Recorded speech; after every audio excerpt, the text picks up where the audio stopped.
This is Mathew DeFreitas, and you're in the collaboration space. Updating our UCC environments can be challenging, not because we don't know what needs improvement, but it's often the road to optimization that can be complex. So today we're discussing the first essential steps you can take to seamlessly optimizing your UCC environments and how AVI-SPL can help. Joining me to discuss this topic today is AVI-SPL's Andy Blumreich. Andy, welcome to the collaboration space. Hi, Matthew. Thanks for having me. Thanks again for joining. And Andy, just to kick things off here, could you give us a little background on your role at AVI-SPL? Yep, happy to. So I'm our principal consultant here at AVI-SPL. We've got a small in-house consulting team here.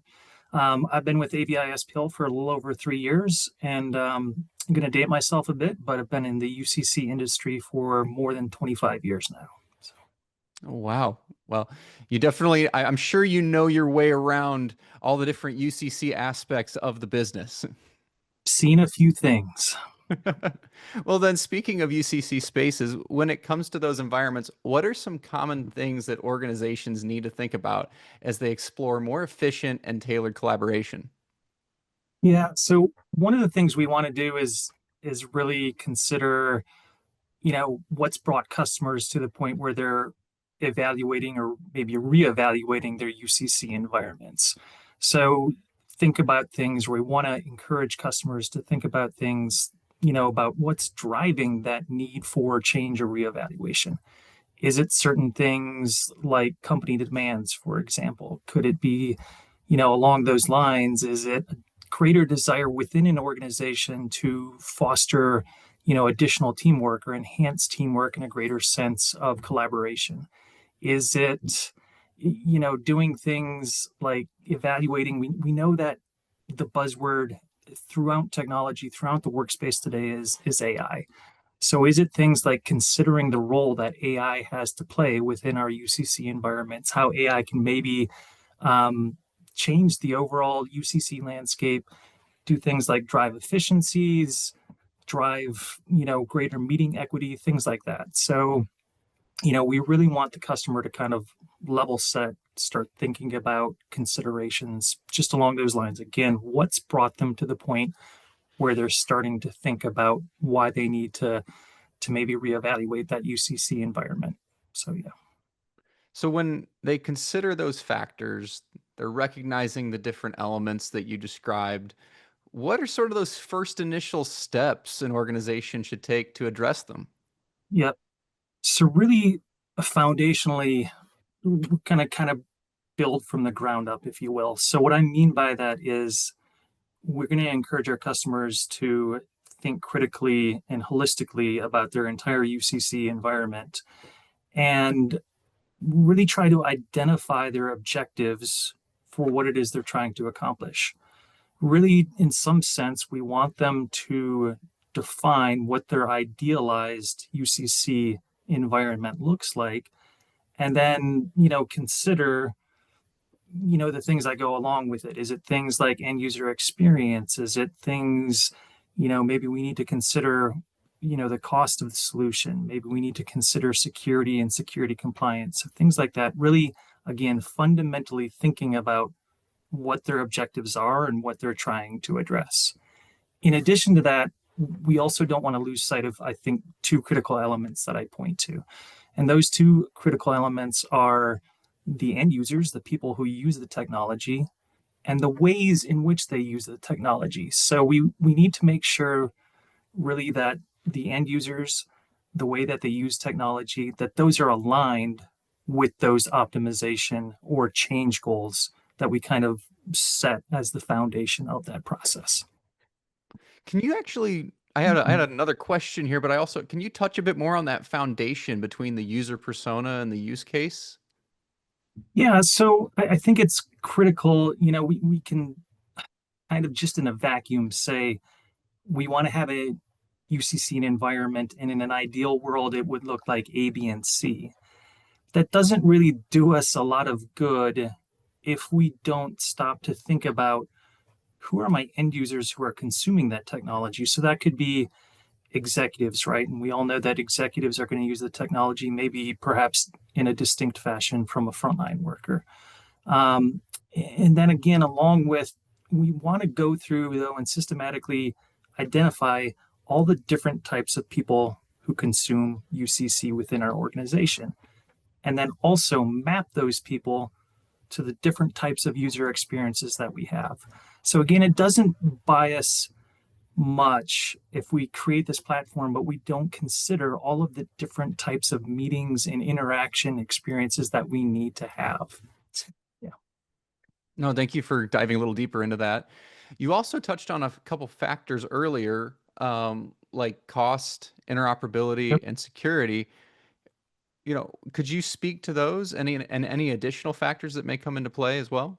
Yeah, so let's kind of break each of those things down a little bit more. So I'm just going to kick off with cost. So, right off the bat, there are a number of costs associated with standing up or operating a UCC environment in life. That could be any one of a number of things. So things like end user licenses, device licenses, hardware, right? All of the video devices that may sit in collaboration spaces and allow us to connect into calls as well. We also need to think about things like maintenance on those devices. And then ultimately, device administration and management. All these things carry cost, right? That organizations need to think about in terms of how they affect their overall UCC environment. So that's cost. So transitioning then to interoperability.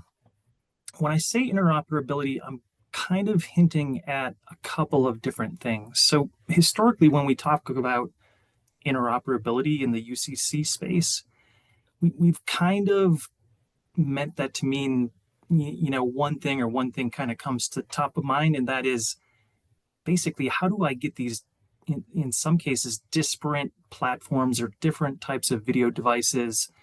Maybe it's cross-platform communication. How do I get those things to work, right? And that could be a situation where I've got a Zoom Room device and I need to connect into a Microsoft Teams call.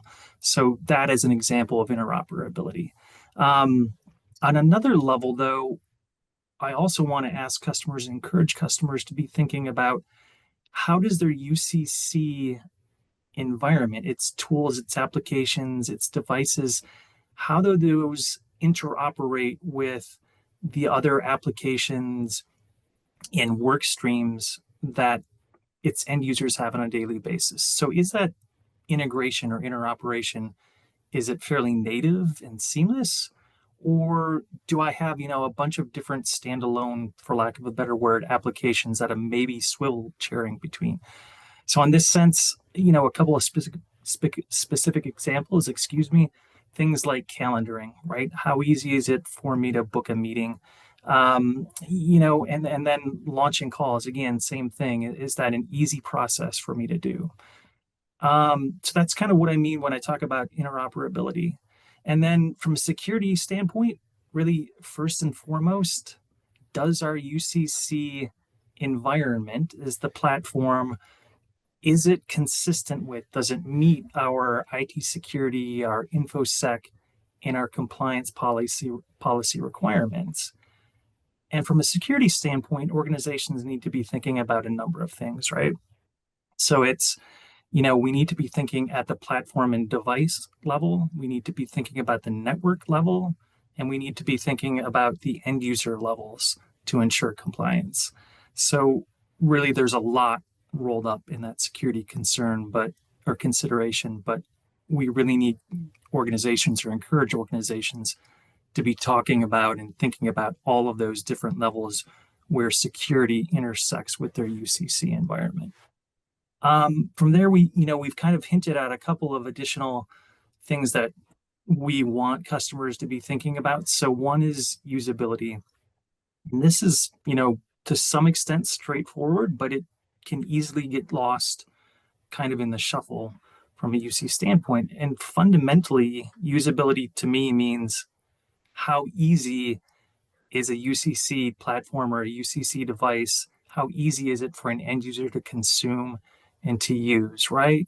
So this could be things like, just a minute ago, I mentioned things like calendaring. So how easy is it for me, for example, to schedule and launch a call? How easy is it for an end user, let's say, to walk into a meeting room and to share content in that call.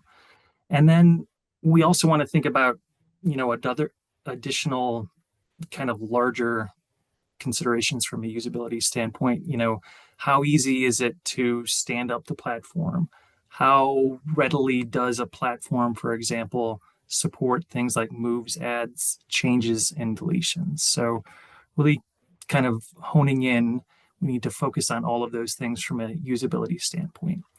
And then finally, supportability, it's really the fundamental question of how easy or maybe complicated is it fundamentally for an organization to support UCC within their organization, right? Enterprise wide.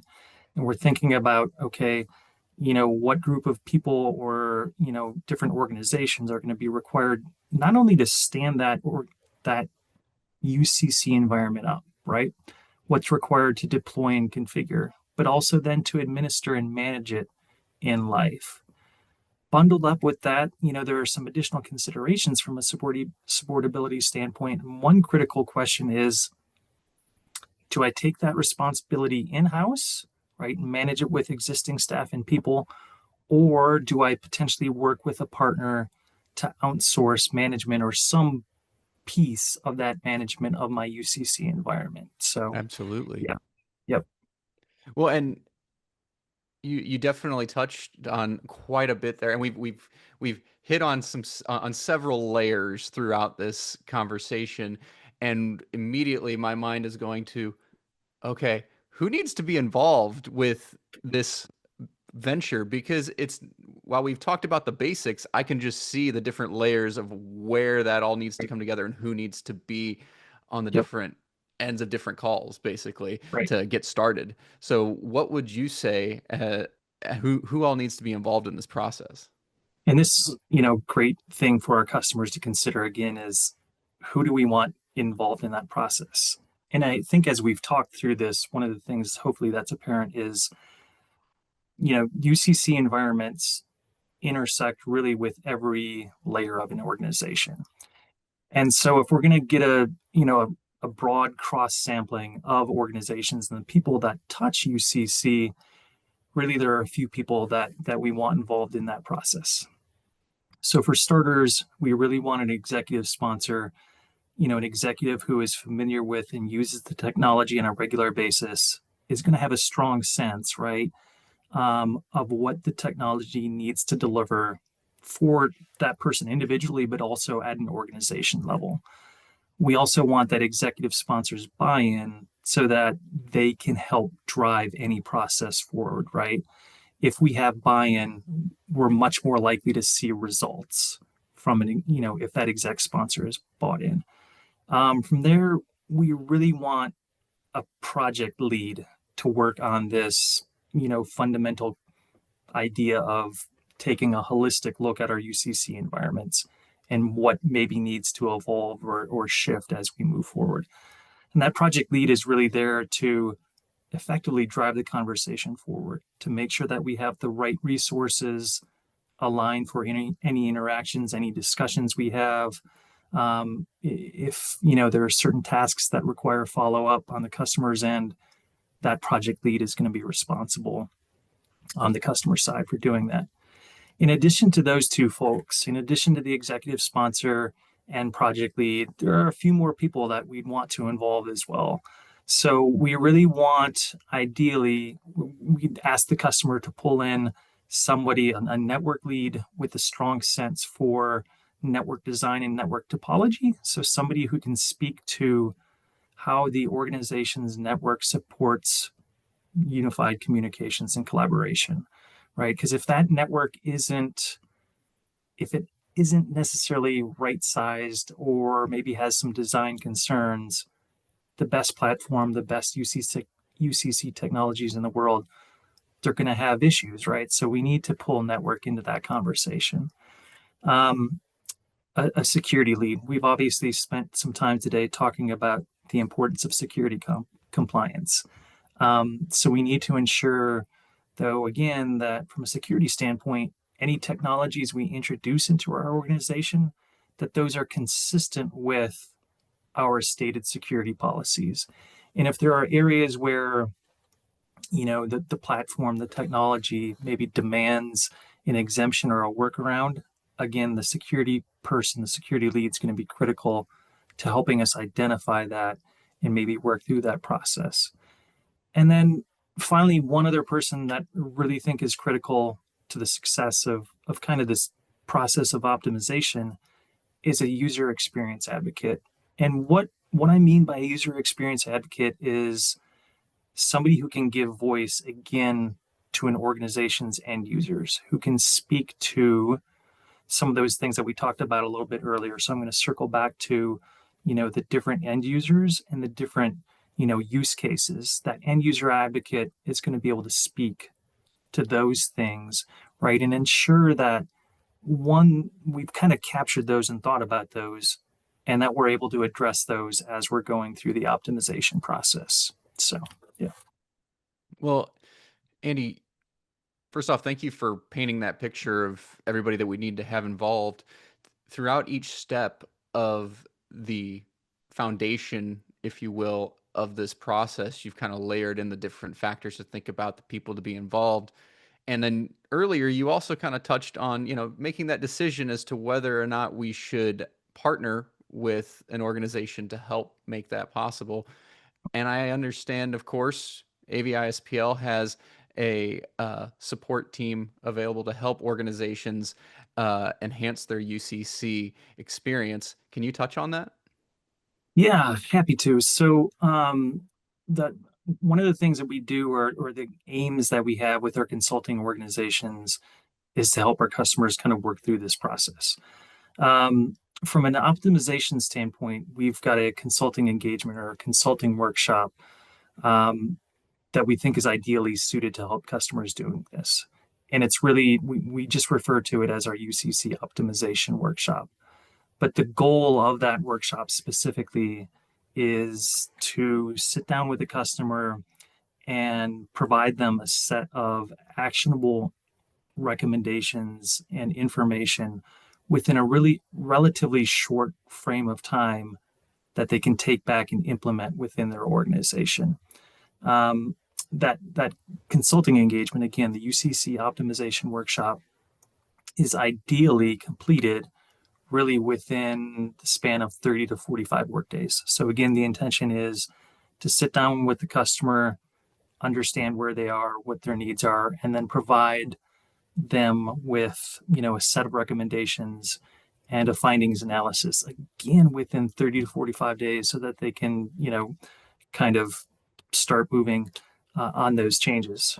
From a nuts and bolts standpoint, really what that looks like, just kind of high level. That workshop typically scheduled over, 3 different workshop sessions.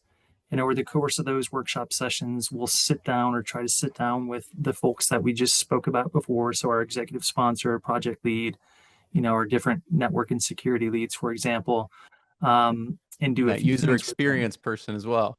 Yep, yep. And try to understand, again, so we want to level set. I'm going to circle back to kind of where we started our conversation today.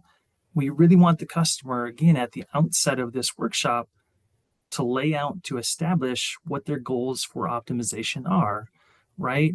We want them to be clear about what it is that they're trying to optimize and maybe to evolve within their UCC environment. As part of that process, then too, we're doing things like having conversations about, does the customer have specific pain points or challenges that they know they need to address? Are there certain processes that they know they, maybe want to reevaluate and fine tune kind of as they go through the process? So as we go through that process with them, we're maybe giving them a little bit of homework. And by homework, I mean, can you provide us information about your current state, current environment? Do you have things like ticket and incident reports that kind of show, paint us a picture of maybe where you have some challenges or pain points in your organization? We're also, as we go through this too, we are going to work with the customer to map those end users or user personas and the use cases that we've kind of talked about consistently through today. We want to make sure that the customer has a solid grasp of those things and that we're mapping them out as part of the workshop. And then kind of as we work through that process, again, it's 3 different workshop sessions. When we get to the end of that, we're going to spend some time obviously analyzing all of the information that the customers provided, the conversations that we've had, and then we're going to put together a findings and recommendations report that we share with that customer. So to some extent, that report is going to provide gap analysis of the customer said, I'm here today, but would like to get to this other place tomorrow. We're going to provide some of that. And then again, we're going to provide, like I said, a concrete set of recommendations that the customer can take away and try and build upon those as they move forward. So that's really kind of, like I said, at a high level, what the UCC optimization workshop looks like. Andy, thank you for giving us some foundational insights into what an organization can do to start planning their next UCC optimization project. Yeah, thank you for having me. If you believe it's time to ensure your UCC experience aligns with your current needs, find more information on AVI-SPL's UCC optimization capabilities in our show notes below. Also, don't forget to subscribe to our YouTube channel so you never miss an episode. You can also find the Collaboration Space podcast on your favorite podcast app. Thank you again for joining us, and goodbye for now. For more information, visit avispl.com/services.